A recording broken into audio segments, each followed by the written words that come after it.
오늘 우리에게 주신 하나님 말씀 마가복음 12장 35절로 44절까지의 말씀입니다. 마가복음 12장 35절부터 44절까지의 말씀 함께 살피도록 하겠습니다. 35절 제가 먼저 읽겠습니다. 예수께서 성전에서 가르치실세 대답하여 이르시되 어찌하여 서기관들이 그리스도를 다윗의 자손이라 하느냐. 다윗이 성령에 감동되어 친히 말하되 주께서 내 주께 이르시되 내가 내 원수를 내 발 아래 둘 때까지 내 우편에 앉았으라 하셨도다 하였느니라. 다윗이 그리스도를 주라 하였은즉 어찌 그의 자손이 되겠느냐 하시니 많은 사람들이 즐겁게 듣더라. 예수께서 가르치실 때에 이르시되 긴 옷을 입고 다니는 것과 시장에서 문안받는 것과 회당의 높은 자리와 잔치의 윗자리를 원하는 서기관들을 삼가라. 그들은 과부의 가산을 삼키며 외식으로 길게 기도하는 자니 그 받는 판결이 더욱 중하리라 하시니라. 예수께서 헌금함을 대하여 앉으사 무리가 어떻게 헌금함에 돈 넣는가를 보실세 여러 부자는 많이 넣는데 한 가난한 과부는 와서 2렙돈 곧 한 고드란트를 넣는지라. 예수께서 제 아들을 불러다가 이르시되 내가 진실로 너희에게 이르노니 이 가난한 과부는 헌금함에 넣는 모든 사람보다 많이 넣었도다. 그들은 다 풍족에도 넣었거니와 이 과부는 그 가난한 중에서 자기의 모든 소유 곧 생활비 전부를 넣었느니라 하시니라. 아멘. 오늘은 마가복음 12장 35절부터 44절까지의 말씀을 본문으로 주 예수님의 제자로 산다는 것, 주 예수님의 제자로 살기라는 제목으로 하나님의 은혜의 말씀 상고한 바를 나누고 기도의 자리로 나가고자 합니다. 우리가 읽고 있는 신약성경 사복음서에는요, 모두 다 예수님의 행적과 예수님의 가르침, 그리고 예수님의 오심과 나심과 죽으심과 다시 살아나신 사건을 기록하고 있습니다. 각각 성경을 기록한 마태, 마가, 누가, 요한 모두가 예수님에 대해서 기록하고 있는 것이죠. 물론 모든 성경의 주인공은 우리 예수님이십니다. 구약 성경은 오실 메시아이신 우리 예수님에 대해서, 신약 성경은 오신 메시아이신 예수님의 약속과 가르침, 다시 오실 약속에 대해서 기록을 하고 있습니다. 특별히 복음서에서는요, 예수님의 사역과 오심과 사심에 대해서, 또 죽으심과 다시 사심에 대해서 구체적으로 묘사하고 있습니다. 그리고 그 복음서 안에서도 특별히 강조점에는 조금씩 차이가 있습니다. 예를 들어 마태복음을 예로 들자면 마태복음에는 왕으로 오신 예수님, 예수님의 다스림과 통치, 또 하나님 나라의 왕이신 예수님을 주제로 하고 있다면, 우리가 읽고 있는 이 마가복음은요, 섬김의 종으로 오신 예수님, 겸손하게 낮아지신 예수님, 종으로 섬겨주신 예수님의 모습을 좀 더 부각시켜주고 있습니다. 그래서 이 마가복음 전체에 있어서 가장 핵심적인 주제 구절을 한 구절만 뽑아보라고 한다면 아마 이미 우리가 살폈던 마가복음 10장 45절을 꼽을 수 있을 것입니다. 인자가 온 것은 섬김을 받으려 함이 아니라 도리어 섬기려 하고 자기 목숨을 많은 사람의 대속물로 주려 함이니라.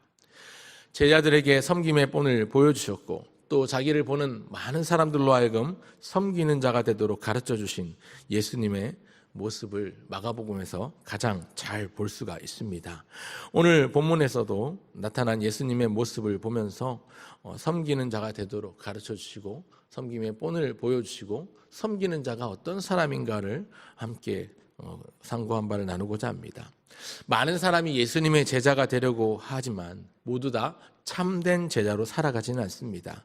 교회마다 소그룹 모임들이 많지요. 구역 예배와 성경 공부들이 많이 있는데요. 그 가운데 제자 훈련이라는 이름으로 그리스도 대신 예수님의 제자로 살아가고자 삶을 훈련하기도 합니다. 우리 교회 역시 제자 훈련반이 있어서 예수님의 제자가 되기 위한 노력과 훈련들을 진행하고 있습니다. 제자 훈련의 목표는 예수님의 제자가 되는 것입니다. 오늘 저와 여러분은 예수님의 제자로 살아가기를 원합니다. 또 복음의 은혜를 누린 자답게 예수님의 제자로 살아가야만 합니다.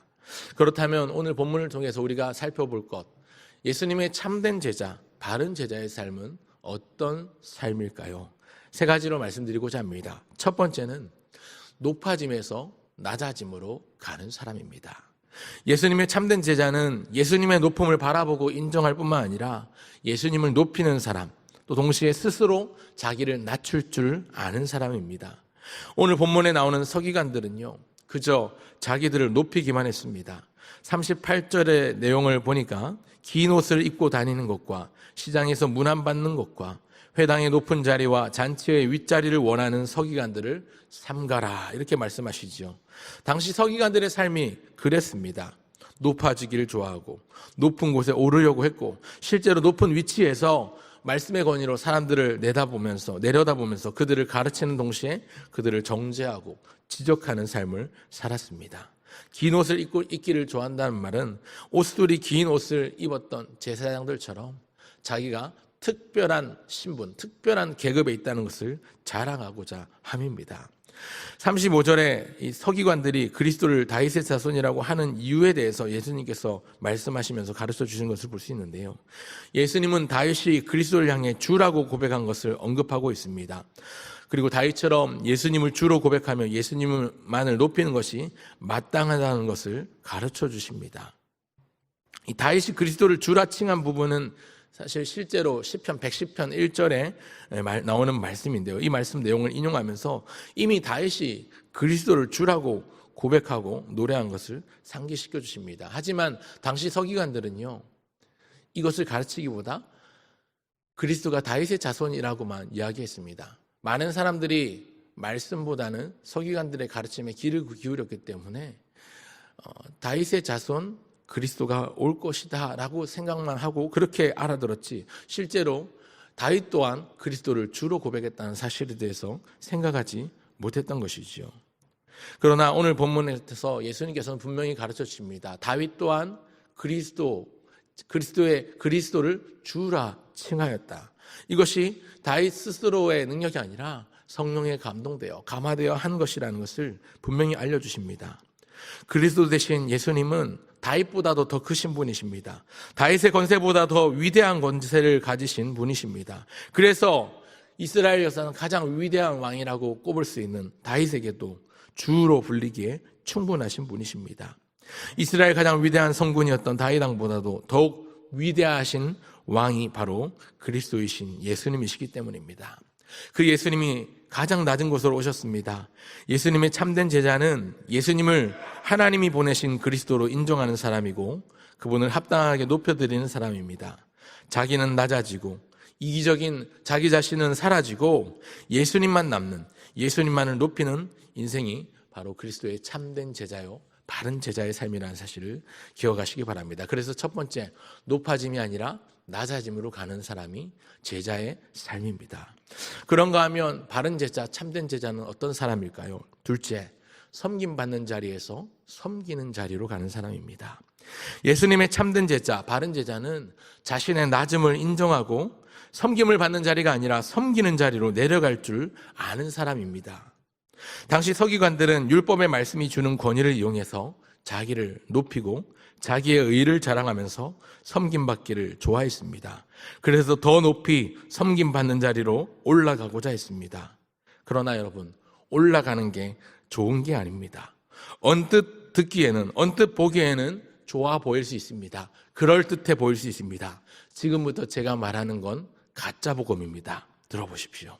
여러분, 우리 모두가 정치, 경제, 사회, 문화, 과학기술, 의료, 보건, 국방, 외교 모든 삶의 영역에서 하나님의 주권을 드러내야만 합니다. 그러기 위해서는 그 분야에서 탁월하고 인정받는 꼭대기에 선 지도자가 되어야 합니다. 지도자가 되어야 선한 영향력을 많이 끼칠 것이 아닙니까? 그리고 거기서 그때부터 예수님을 믿는 사람답게 선한 영향력을 끼치면 됩니다. 그러니 지금은 고지부터 먼저 정복해야 합니다. 최고 자리에 올라가기 위해서는 무엇이든지 불사하고 무엇이든지 뭐라도 해야만 하는 것입니다. 이렇게 말하는 것이 우리가 잘 아는 고지론의 입장입니다. 복음이 아닙니다. 가짜 복음, 다른 복음이라고 할 수 있겠죠. 혹여 이렇게 말씀을 전하는 분들이 있다면 경계하시길 바랍니다. 여러분, 예수님이 원하시는 것은요, 어떤 방법을 불사해서라도 고지를 정복하고 그 산꼭대기에 올라가서 아래에 있는 사람들을 내려다보면서 다스리고 그 높은 권위의 힘으로 쥐락펴락하는 게 예수님의 뜻이 결코 아닙니다. 오히려 예수님은 이런 그들의 죄악을 지적하시고 책망하셨지요. 예수님께서 이 땅 가운데 오신 중요한 목적은 이미 서론에서 말씀드렸습니다만 섬김을 받으려 함이 아니라 섬김을 받기 위함이 아니라 도리어 섬기려 하시고 자기의 목숨을 많은 사람의 대속물로 주려 함이니라 라고 말씀하셨습니다.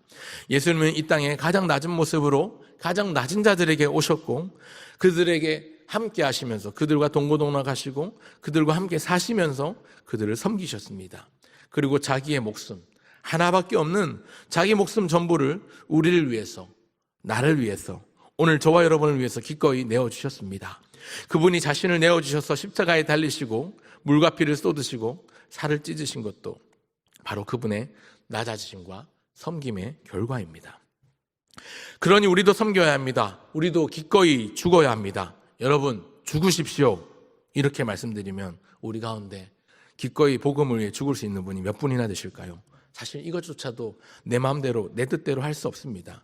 그러나 오늘 본문에 나오는 것처럼 구약시대의 다윗 왕이 성령에 감화되어서 감동되어서 그리스도를 주라 고백했다면 오늘 우리 하나님께서 우리를 감화하시고 성령께서 우리 안에 내주하시고 우리가 성령으로 충만하게 된다면 기꺼이 그리스도를 위하여 우리의 모든 것을 아낌없이 하나님 앞에 내어놓을 수 있을 줄 믿습니다.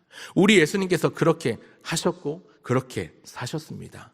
그렇기 때문에 오늘 우리는 예수님께서 자기 목숨을 아끼지 않고 내어주신 그 희생과 섬김에 감사하면서 그 은혜에 보답하는 합당한 삶을 살아야 합니다.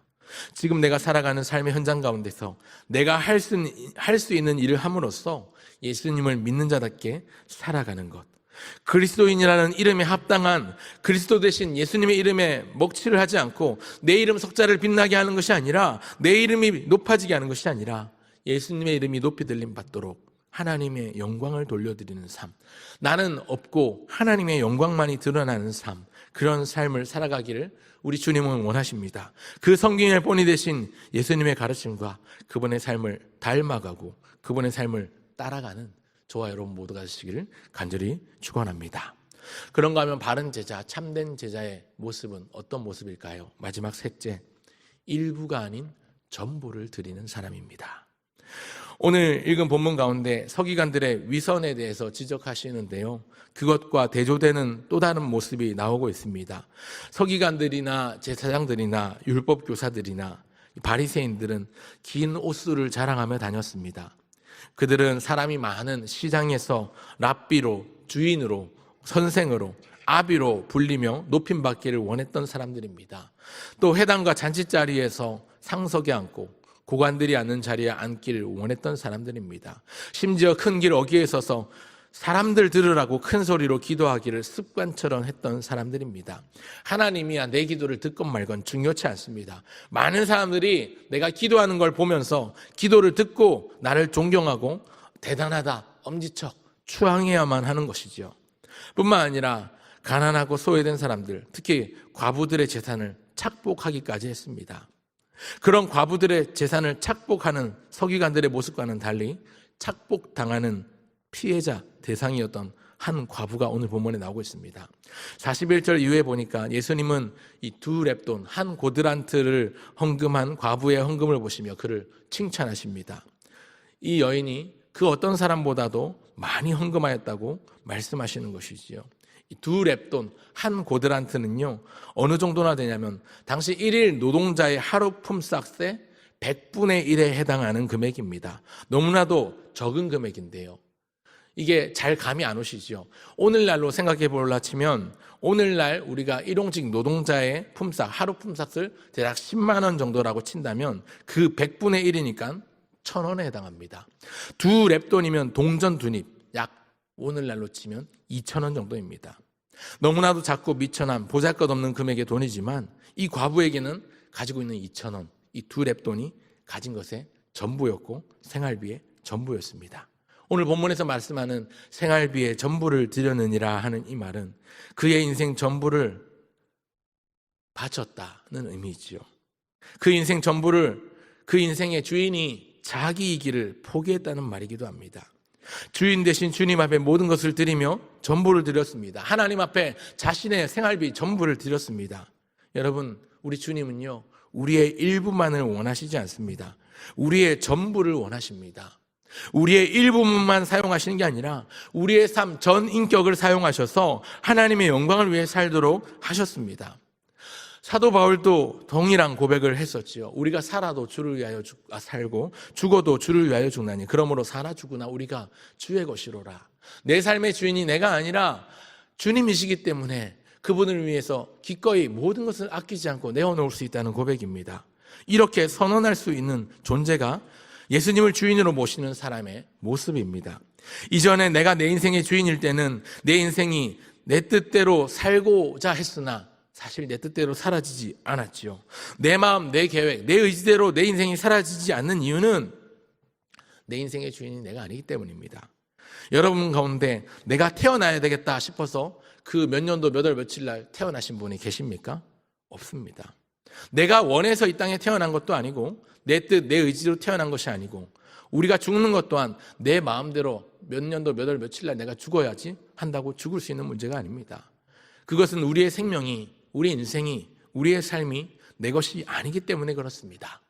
원래 주인이신 주님께, 그 예수님께 우리의 삶이 맡겨지고 붙들릴 때에 우리는 예수님의 뜻대로 인도함 받을 수 있습니다.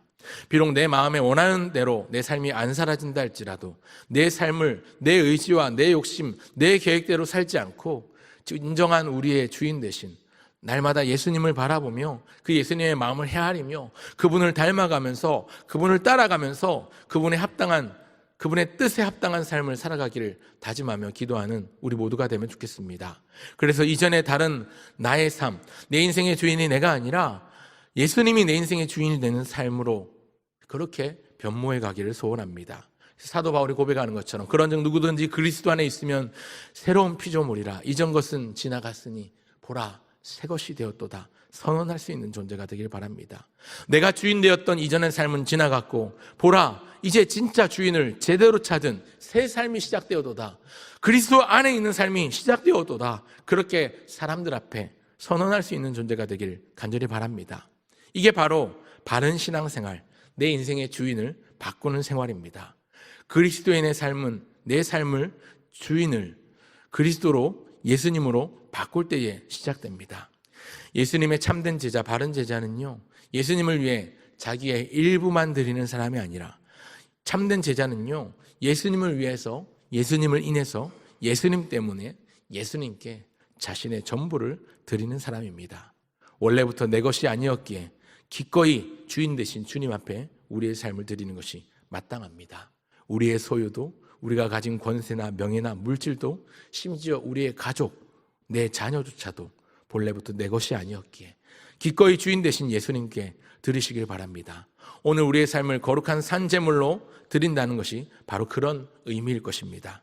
예수님의 참된 제자로, 바른 제자로 살아가기를 원하십니까? 그렇다면 자신을 높아지는 자리에서 낮아지는 자리로, 섬김을 받는 자리에서 섬기는 자리로, 그리고 예수님을 높이고 그 일부만 드리는 것이 아니라 전부를 드리는 삶으로 그렇게 나아가시는 저와 여러분 모두가 되시기를, 오늘 또 이 하루를 시작하면서 우리의 전부 되신 주님 앞에 우리 삶을 기꺼이 내어 맡길 수 있는 저와 여러분 모두가 되시기를 주의 이름으로 축원합니다.